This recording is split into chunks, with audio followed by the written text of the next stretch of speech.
तत्पुरुषाय विद्महे महादेवाय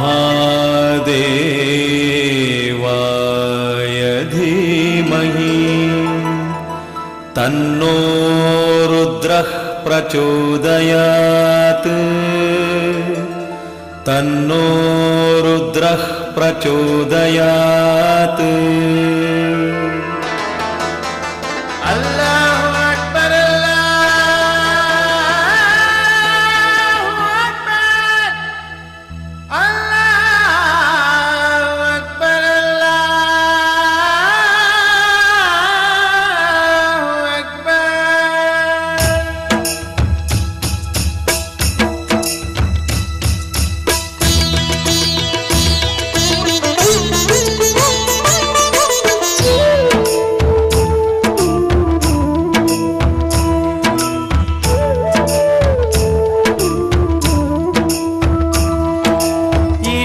ಅಲ್ಲ ನೀನೇ ಎಲ್ಲ, ನಿನ್ನ ಪದಗಳೇ ತತ್ವದ ಮೂಲ. ತೆರೆದು ನೀನು ಅರಿವಿನ ಬಾಗಿಲ, ಎಲ್ಲ ಮನಗಳ ಬೆಳಗಿದೆ ಎಲ್ಲ. ಈಶ್ವರ ಅಲ್ಲ ನೀನೇ ಎಲ್ಲ, ನಿನ್ನ ಪದಗಳೇ ತತ್ವದ ಮೂಲ. ತೆರೆದು ನೀನು ಅರಿವಿನ ಬಾಗಿಲ, ಎಲ್ಲ ಮನಗಳ ಬೆಳಗಿದೆಯಲ್ಲ. ಭೀಮಪ್ಪಯ್ಯ, ನೀವು ಸರಿಯಾಗಿ ಔಷಧಿ ತಗೋತಾ ಇಲ್ಲ ಅಂತ ಕಾಣುತ್ತೆ. ತಗೊಂಡು ಏನು ಪ್ರಯೋಜನ ಬಸೇನೋರೆ? ಅಲ್ಲಿಗೆ ನಮ್ಮನೆ, ಇಲ್ಲಿ ಬಂದೆ ಸುಮ್ಮನೆ ಅಂತ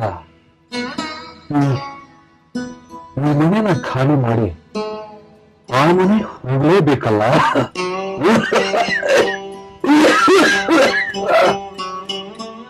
ಇನ್ನು ಔಷಧಿ ಯಾಕೆ ತಗೋಬೇಕು? ನೋಡ್ರಿ ಬಸವಣ್ಣವ್ರೆ, ನೀವೇ ನೋಡಿ, ಏನಾದ್ರೂ ಹೇಳಿದ್ರೆ ಈ ತರ ವೇದಾಂತ ಮಾತಾಡ್ತಾರೆ. ಭೀಮಪ್ಪಯ್ಯ, ನೀವೇ ವೈದ್ಯರು, ಈ ಸುತ್ತಮುತ್ತಲ ಹಳ್ಳಿಗಳಿಗೆಲ್ಲ ಹೋಗಿ ಔಷಧಿ ಕೊಟ್ಟವರು, ನೀವೇ ಈ ತರ ಹೇಳಿದ್ರೆ ಹೇಗೆ? ನಂಗೆವ ಔಷಧಿಯಲ್ಲಿ ಕೊಡು. ಭೀಮಪ್ಪಯ್ಯ ತಗೊಳ್ಳಿ, ಈ ಔಷಧಿ ಕುಡೀರಿ. ಆಮೇಲೆ ಈಗ ಸರಿಯಾಗಿ ಔಷಧಿ ತಗೋಬೇಕು ಅಂತ ನೀವೇ ಹೇಳ್ತಿದ್ರಿ, ಈಗ ನೀವೇ ಹೀಗಂದ್ರೆ ಹೇಗೆ? ಏನು ಈಗ ನೀವೇ ಔಷಧಿ ತಗೋತೀರೋ ಅಥವಾ ನಾನೇ ಕುಡಿಸ್ಲೋ?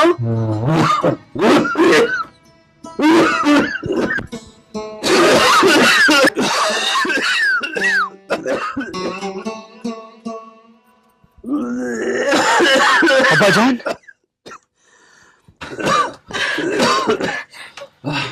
ಏನಾಯ್ತು ಅಬ್ಬಾಜಾನ್? ಒಂದು ವಾರದಿಂದ ಹೀಗೆ ಮಲಗಿದಾರಪ್ಪ, ಔಷಧಿ ಕೂಡ ಸರಿಯಾಗಿ ತಗೋತಿಲ್ಲ. ಮನಸ್ಸಿನಲ್ಲಿ ಏನೋ ಚಿಂತೆ ಇರಬೇಕು, ಹೌದಾ ಅಬ್ಬಾಜಾನ್? ಶರೀಫಾ, ನೀನು ಬಂದ್ಬಿಟ್ಟಿಯಲ್ಲ, ಇನ್ನು ನನಗೇನೂ ಚಿಂತೆ ಇಲ್ಲ. ಮತ್ತೆ ನಾನ್ ಶರೀಫನ್ನ ಕರೆಸ್ತೀನಿ ಅಂದಾಗ ಬೇಡ ಅಂದ್ಬಿಟ್ರಿ. ನಾನೇನೋ ಹಾಗಂದೆ, ಆದ್ರೆ ಗೋವಿಂದ ಭಟ್ರೆ ಕಳಿಸಿದಾರಲ್ಲ. ನಿಜ ಅಬ್ಬಾಜಾನ್, ಅವರೇ ನನ್ನನ್ನ ಇಲ್ಲಿ ಕಳಿಸಿದ್ರು. ಶರೀಫಾ, ಗುರುಗಳು ಹೇಗಿದಾರಪ್ಪ? ಚೆನ್ನಾಗಿದಾರ ಅಬ್ಬಾಜಾನ್. ನಾನು ಇಲ್ಲಿಗೆ ಬಂದ್ಮೇಲೆನೆ ನಿಮ್ಮ ಅನಾರೋಗ್ಯದ ಬಗ್ಗೆ ಗೊತ್ತಾಗಿದ್ದು. ನನ್ನ ಅನಾರೋಗ್ಯದ ಬಗ್ಗೆ ಅವರಿಗಲ್ಲೇ ಗೊತ್ತಾಗಿದೆ, ಅದಕ್ಕೆ ನಿನ್ನನ್ನು ಇಲ್ಲಿ ಕಳಿಸಿದ್ದಾರೆ ಅಂತ ಕಾಣಿಸುತ್ತೆ.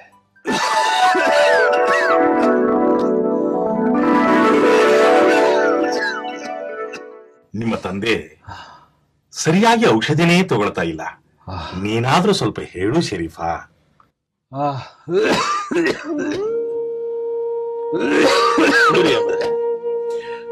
ಶರೀಫಾ, ನಿನಗಿನ್ನೂ ಈ ಔಷಧಿಯಲ್ಲಿ ನಂಬಿಕೆ ಇದೆಯಾ?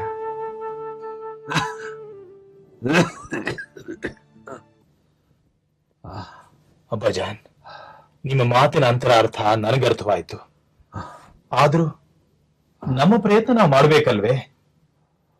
ಅದಕ್ಕೆ ಸ್ವಲ್ಪ ಲೋಪ ಆದ್ರೂ ಅಲ್ಲ ಮೆಚ್ಚೋದಿಲ್ಲ. ಕುಡಿರಿಯ ಭಜಾನ್.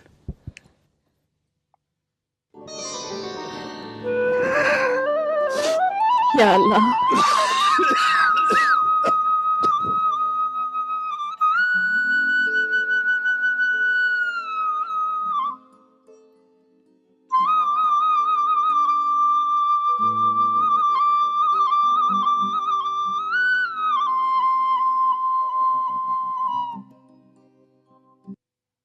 ಅಂತರ್ಮುಖಿಯಾಗಿ ಆತ್ಮದಲ್ಲಿರೋ ದೇವರನ್ನ ಪೂಜಿಸೋ ತರಾನೇ ಬಹಿರ್ಮುಖವಾಗಿಯೂ ದೇವರನ್ನ ಪೂಜಿಸ್ಬೇಕು.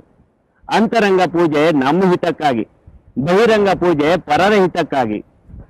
ನನಗೆ ಅರ್ಥವಾಗಲಿಲ್ಲ ಗುರುಗಳೇ. ಶರೀಫಾ, ದೇವಸ್ಥಾನಗಳಲ್ಲಿ ಅರ್ಚಕರು ಅಲ್ಲಿಗೆ ಬರೋ ಭಕ್ತರ ಕುಲ ಗೋತ್ರ ಎಲ್ಲ ಕೇಳಿ ಅವ್ರ ಹೆಸರಿನಲ್ಲಿ ಅಷ್ಟೋತ್ತರಾರ್ಚನೆ ಮಾಡೋಲ್ವೇ? ಅಂದ್ರೆ ಏನು? ಭಕ್ತರ ಕ್ಷೇಮಕ್ಕಾಗಿ ಅರ್ಚಕರು ಅಲ್ಲೇ ಪೂಜೆ ಮಾಡ್ತಾರೆ. ಅದು ಪರರ ಹಿತ ಅಲ್ವೇ? ಹೌದು. ರಂಜಾನ್ ಮೊಹರಂನಲ್ಲಿ ಮುಲ್ಲಾಗಳು ಭಕ್ತರು ತರೋ ಬೆಲ್ಲ, ಕಲ್ಲು ಸಕ್ಕರೆ ಮುಂತಾದನ್ನ ದೇವರಿಗೆ ಓದಿಸೋದಿಲ್ವೇ? ಅದು ಬೇರೆಯವ್ರ ಹಿತಕ್ಕಾಗಿ ಅಲ್ವೇ? ಹೌದು ಗುರುಗಳೇ. ಅದೇ ತರ ನಿನ್ನ ನಮಾಜಿಗೆ ನಿನ್ನ ದೇಹವನ್ನೇ ಮಸೀದಿ ಮಾಡ್ಕೊಂಡಿದ್ಯಾ. ಅದ್ರ ಜೊತೆಗೆ ಪರರ ಹಿತಕ್ಕಾಗಿ ನೀನು ಶುದ್ಧ ಮನಸ್ಸಿನಿಂದ ಮಸೀದಿಗೆ ಹೋಗಿ ನಾಡಿಗೂ ಜನತೆಗೂ ಒಳ್ಳೇದಾಗ್ಲೆಂದು ನಮಾಜ್ ಮಾಡ್ಬೇಕು.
ಏನ್ ಶರೀಫಾ?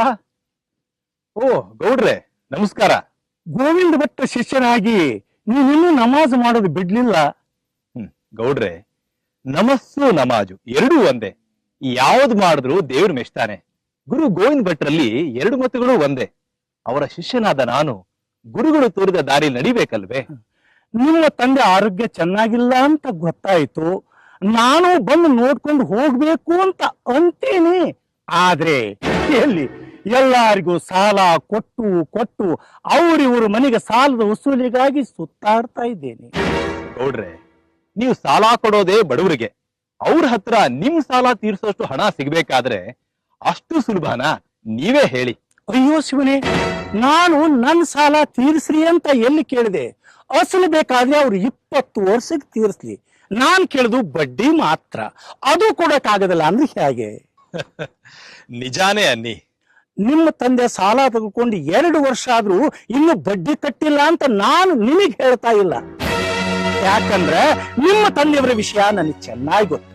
ಆದ್ರೆ ಈಗ ಅವರು ಹಾಸಿಗೆ ಹಿಡಿದು ಮಲಗ್ಯಾರ. ಅಂಥದ್ರಲ್ಲಿ ನಾನು ನಿಮ್ಮ ಮನೆಗೆ ಬಂದ್ರೆ ನಾನು ಬಡ್ಡಿ ದುಡ್ಡಿಗೆ ಬಂದಿದ್ದೀನಿ ಅಂತ ತಿಳ್ಕೊಂಡು ಅವ್ರ ಅನಾರೋಗ್ಯ ಇನ್ನು ಹೆಚ್ಚಾದೀತೇನೋ ಅಂತ ನಾನು ಬಂದಿಲ್ಲ. ಏನು, ನಮ್ ತಂದೆ ನಿಮ್ ಹತ್ರ ಸಾಲ ಮಾಡಿದಾರ? ಏನು, ಈ ವಿಷಯ ನಿಮ್ಗೆ ಗೊತ್ತಿಲ್ವಾ? ಆಹಾ, ನಿಮ್ ತಂದೆ ಎಂಥ ಮಹಾನುಭಾವರು.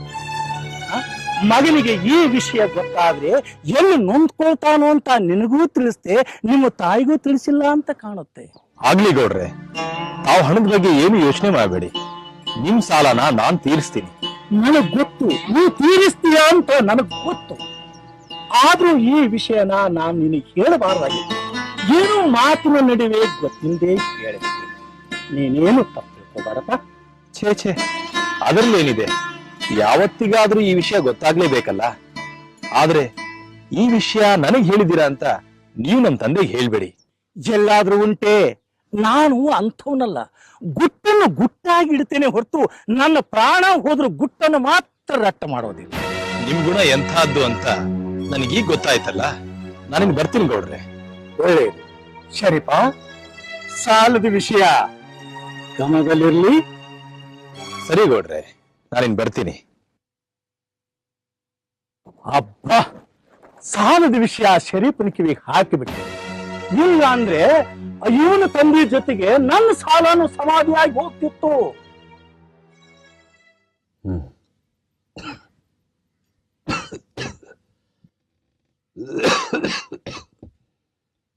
बाबा बाबा बेटा आओ बेटा बेटा ಗಂಜಿ ಕುಡೀರಿ ಅಬ್ಬಾಜ. ನಕೋ ಬೇಟ, ಯಾಕೋ ಹಸಿವಾಗಿಲ್ಲ. ಹಾಗಂದ್ರೆ ಹೇಗೆ ಅಬ್ಬಾಜ? ಔಷಧಿ ಜೊತೆಗೆ ಸ್ವಲ್ಪ ಆಹಾರವನ್ನು ತಗೋಬೇಕಲ್ವೇ? ಕುಡೀರಿ ಅಬ್ಬಾಜ.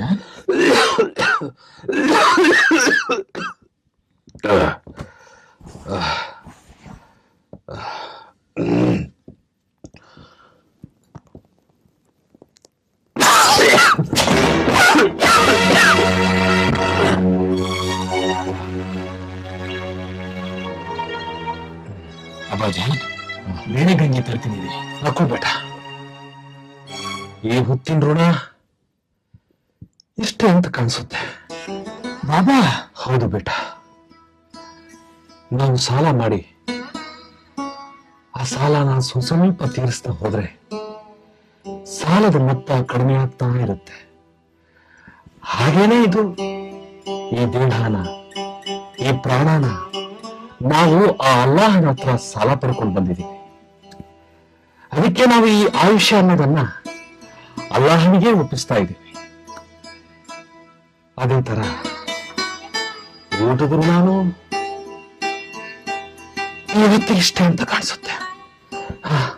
ಆಯ್ತು ಅಬ್ಬಾಜ, ಈಗ ಸ್ವಲ್ಪ ಹೊತ್ತು ಬಿಟ್ಟು ಬೇರೆ ಗಂಜಿ ತರ್ತೀನಿ. ಶರೀಫಾ, ನಿನ್ನ ಹತ್ರ ಒಂದು ವಿಷಯ ಮಾತಾಡ್ಬೇಕಾಗಿತ್ತು. ಅದೇನು ಹೇಳಿ ಅಬ್ಬಾಜಾನ್. ಶರೀಫಾ, ಈ ಗಂಜಿ ಹೇಗೆ ಮಣ್ಣುಪಾಲಾಯ್ತು ಹಾಗೆ ಒಂದಲ್ಲ ಒಂದಿನ ಈ ದೇಹನ ಮಣ್ಣುಪಾಲಾಗ್ಲೇಬೇಕಲ್ಲ. ಈಗ ಆ ಮಾತುಗಳೆಲ್ಲ ಯಾಕೆ? ನೀವು ಸ್ವಲ್ಪ ಹೊತ್ತು ಮಲಗಿ ವಿಶ್ರಾಂತಿ ತಗೊಳ್ಳಿ. ವಿಶ್ರಾಂತಿ?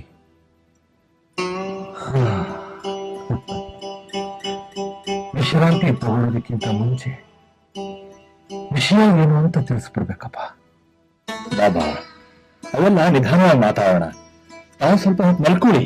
ಇಲ್ಲ ಶರೀಫಾ, ನಿಧಾನಕ್ಕೂ ನಿಧಾನಕ್ಕೂ ಸ್ವಲ್ಪನೇ ವ್ಯತ್ಯಾಸ ಇರೋದು. ಈಗ ನಿಧಾನ ಮಾಡೋ ಸಮಯ ಅಲ್ಲಪ್ಪ. ಅದೇನೋ ಹೇಳಿ ಬಾಬಾ. ಶರೀಫ್ ಬೇಟಾ, ಆಯಾ ಮಾಜಿ. ಬಾಬಾ, ಮಾಜಿ ಕರೀತಿದ್ದಾರೆ, ಹೋಗಿ ಕೇಳ್ಕೊಂಡ್ ಬರ್ತೀನಿ. ಬೇಟ, ನಿಮ್ಮ ತಾಯಿಗೆ ಈ ಗಂಜಿನ ತೆಗೆದು ಸ್ವಲ್ಪ ನಿವಾರಿಸಕ್ಕೆ ಹೇಳ್ಬಿಡಪ್ಪ. ಆಯ್ತು ಬಾಬಾ.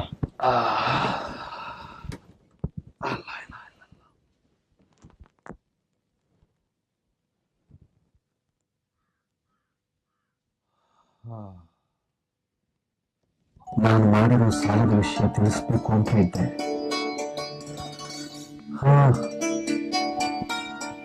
ನಾಳೆ ತಿಳಿಸಿದ್ರಾಯ್ತು.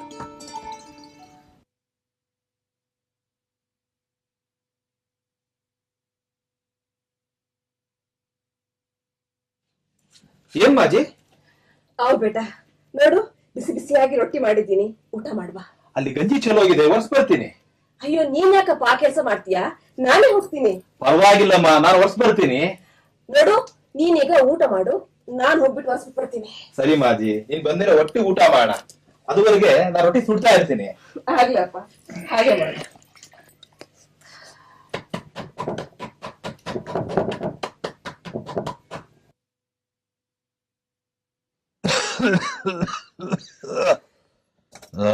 ಎಲ್ಲ ಚೆಲ್ ಹೋಗಿದ್ಯಲ್ಲ, ಸ್ವಲ್ಪನಾದ್ರೂ ಕುಡಿದ್ರೋ ಇಲ್ವೋ? ನನ್ನ ಪಾಲಿಗೆ ಎಷ್ಟಿತ್ತೋ ಅಷ್ಟು ಕುಡ್ದಿದ್ದೀನಿ.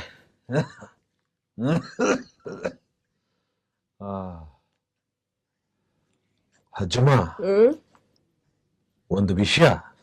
ಅದೇನ್ ಹೇಳಿ? ನಾವು ಮಾಡಿರೋ ಸಾಲದ ವಿಷಯನ ಶರೀಫನಿಗೆ ಹೇಳೋಣ ಅಂತ ಇದ್ದೀನಿ. ಈಗ್ಲೇ ಅದನ್ನೆಲ್ಲ ಯಾಕೆ ಹೇಳ್ಬೇಕು? ಹಾಗಲ್ಲ ಅಜ್ಜಮ್ಮ, ಈಗ ಹೇಳದೆ ಹೋದ್ರೆ ಆಮೇಲೆ ಹೇಳಕ್ಕಾಗುತ್ತೋ ಇಲ್ವೋ ನೋಡಿ. ಅದಕ್ಕಿನ್ನು ಬೇಕಾದಷ್ಟು ಸಮಯ ಇದೆ. ನಿಮ್ಮ ಆರೋಗ್ಯ ಸರಿ ಹೋದ್ಮೇಲೆ ಆ ಸಾಲನೆಲ್ಲ ನಾವೇ ತೀರಿಸಬಹುದಲ್ವಾ? ನನ್ನ ಆರೋಗ್ಯ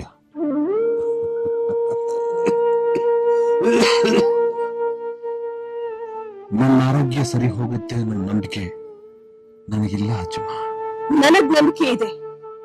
ನೋಡಿ, ಸಾಲದ ವಿಷಯ ಹೇಳಿ ಅವನ್ ಮನಸ್ಸು ನೋಯಿಸೋದು ಬೇಡ.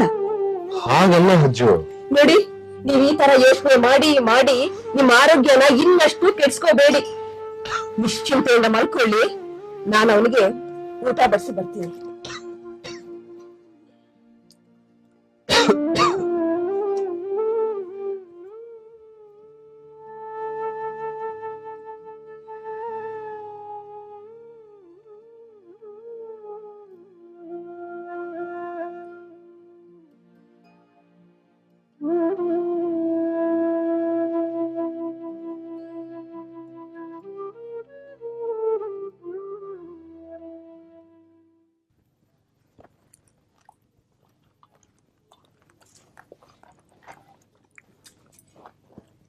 ಮಾಜಿ, ನಾನು ಗಾವಟಿ ಶಾಲೆ ಪ್ರಾರಂಭ ಮಾಡೋಣ ಅಂತಿದ್ದೀನಿ. ಯಾಕೆ? ನಮ್ಮ ಜೀವನ ನಡಿಬೇಕಲ್ಲ. ನಿನ್ಗೆ ಯಾಕಪ್ಪ ಅದ್ರ ಯೋಚನೆ? ನಾವಿದ್ದೀವಲ್ಲ. ಹಾಗಲ್ಲ ಮಾಜಿ, ಗಾವಟಿ ಶಾಲೆ ಪ್ರಾರಂಭ ಮಾಡಿದ್ರೆ ನಮ್ಮ ಹಳ್ಳಿ ಮಕ್ಕಳಿಗೆ ವಿದ್ಯೆ ಕಲಿಸ್ಕೊಟ್ಟಾಗೂ ಆಗುತ್ತೆ. ಅವರು ಸಂತೋಷದಿಂದ ಅಷ್ಟೋ ಇಷ್ಟೋ ಕೊಟ್ರೆ ನಮಗೂ ಅನುಕೂಲವಾಗುತ್ತೆ. ನೀನ್ ಹೇಳೋದೇನೋ ಸರಿನೇ, ಆದ್ರೆ ನಿನ್ ಕೆಲಸಗಳಿಗೆ ಇದ್ರಿಂದ ಅಡ್ಡಿ ಆಗೋದಿಲ್ವೇನೋ? ಇಲ್ಲ ಮಾಜಿ, ಅದ್ರ ಪಾಡಗದ್ ನಡೆಯುತ್ತೆ. ಸರಿಯಪ್ಪ, ಊಟ ಮಾಡು.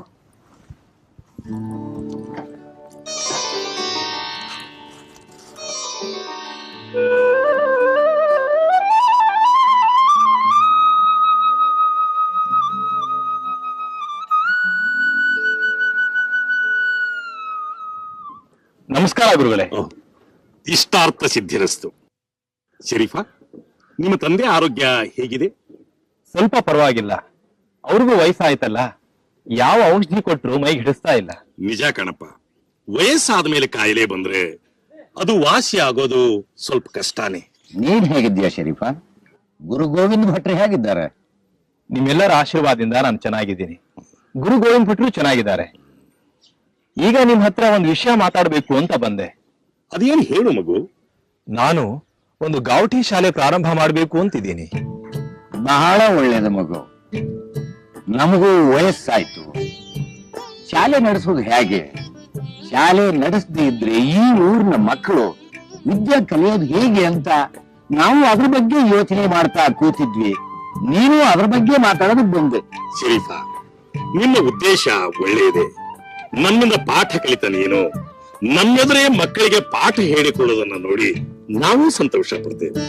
ನಿಮ್ಮೆಲ್ಲರ ಆಶೀರ್ವಾದ ಬೇಕು ಅಂತಲೇ ನಾನ್ ನಿಮ್ ಹತ್ರ ಬಂದಿದ್ದು. ನಮ್ಮ ಆಶೀರ್ವಾದ ನಿಮ್ಮ ಮೇಲೆ ಯಾವಾಗಲೂ ಇದೆ.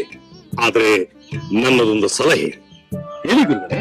ರಾಮಾಯಣ, ಮಹಾಭಾರತ, ಪ್ರಭುಲಿಂಗ ಲೀಲೆ, ಶರಣರ ವಚನಗಳ ಜೊತೆಯಲ್ಲಿ ಖುರಾನ್ ಅನ್ನು ಕೂಡ ನೀನು ಎಲ್ಲಾ ಮಕ್ಕಳಿಗೂ ಹೇಳಿಕೊಡು. ನಾನು ಅದನ್ನೇ ಯೋಚನೆ ಮಾಡ್ತಾ ಇದ್ದೀನಿ ಗುರುಗಳೇ. ಆತರ ಕಲಿಯೋದ್ರಿಂದ ಕೋಮು ಸದ್ಭಾವನೆ ಬೆಳೆಯುತ್ತೆ.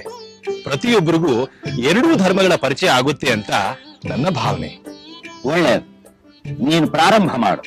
ನಮ್ಮ ಕೈಲಾದ ಸಹಾಯ ನಾವು ಮಾಡ್ತೇವೆ. ಆಯ್ತು ಗುರುಗಳೇ. ನೋಡು ಶರೀಫಾ, ಒಂದು ಒಳ್ಳೆ ಕೆಲಸ ಮಾಡಬೇಕು ಅಂದ್ರೆ ಎಷ್ಟೋ ಆತಂಕಗಳು ಬರ್ತವೆ. ಅದಕ್ಕೆ ನೀನು ಹೆದರಿ ದೂರ ಉಳಿಬೇಡ. ಇಂಥ ಕೆಲಸಗಳನ್ನು ಮಾಡುವಾಗ ನಿಂದಿಸೋರು ಇರ್ತಾರೆ, ಹೊಗಳೋರು ಇರ್ತಾರೆ. ಇಬ್ಬರನ್ನು ಸಮಾಧಾನ ಪಡಿಸಿಕೊಂಡು ಮುಂದಕ್ಕೆ ಹೋಗ್ಬೇಕು. ದುಷ್ಟ ಜನರು ಈ ಸೃಷ್ಟಿಯೊಳಗಿದ್ದರೆ ಶಿಷ್ಟ ಜನರಿಗೆಲ್ಲ ಕೀರ್ತಿಗಳು ಅಂತ ಪುರಂದರದಾಸರು ಹೇಳಿಲ್ವೇ? ಹಾಗೆ ನಿಂದಕರಿದ್ರೇನೆ ನಾವು ಸರಿಯಾದ ದಾರಿಯಲ್ಲಿ ನಡೆಯೋಕೆ ಸಾಧ್ಯ. ನಾನಿನ್ ಬರ್ತೀನಿ ಗುರುಗಳೇ.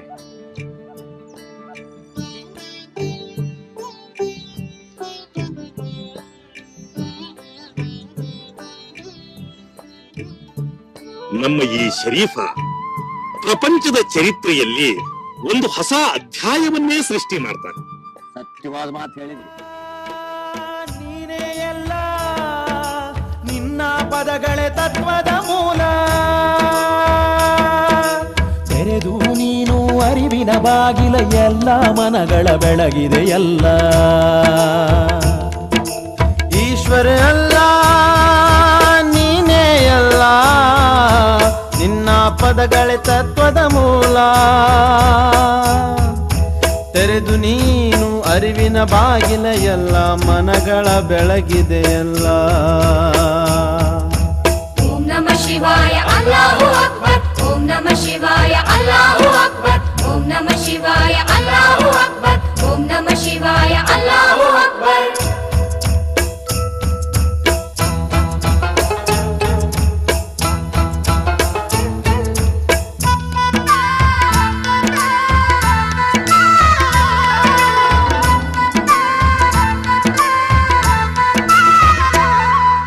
ಫಕೀರ ಜಂಗಮರೊಂದೇ ಎಂದೇ,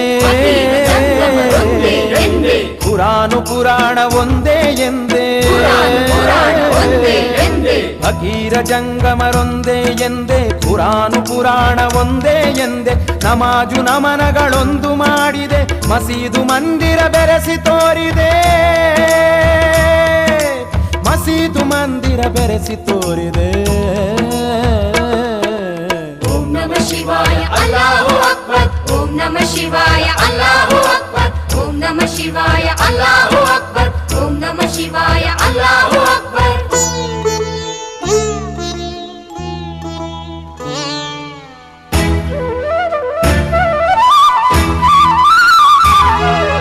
ಖಾದಿರಲಿಂಗನ ವರ ಸಂಜಾತ,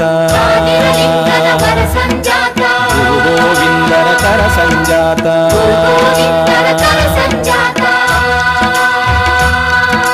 ಖಾದಿರಲಿಂಗನ ವರ ಸಂಜಾತ, ಗುರು ಗೋವಿಂದರ ಕರ ಸಂಜಾತ. ಶಾಪಾನುಗ್ರಹ ಶಕ್ತಿ ಸಮರ್ಥ, ಶಿಶುನಾಳಿನ ಶ್ರೀ ಶರೀಫ ಸಂತ.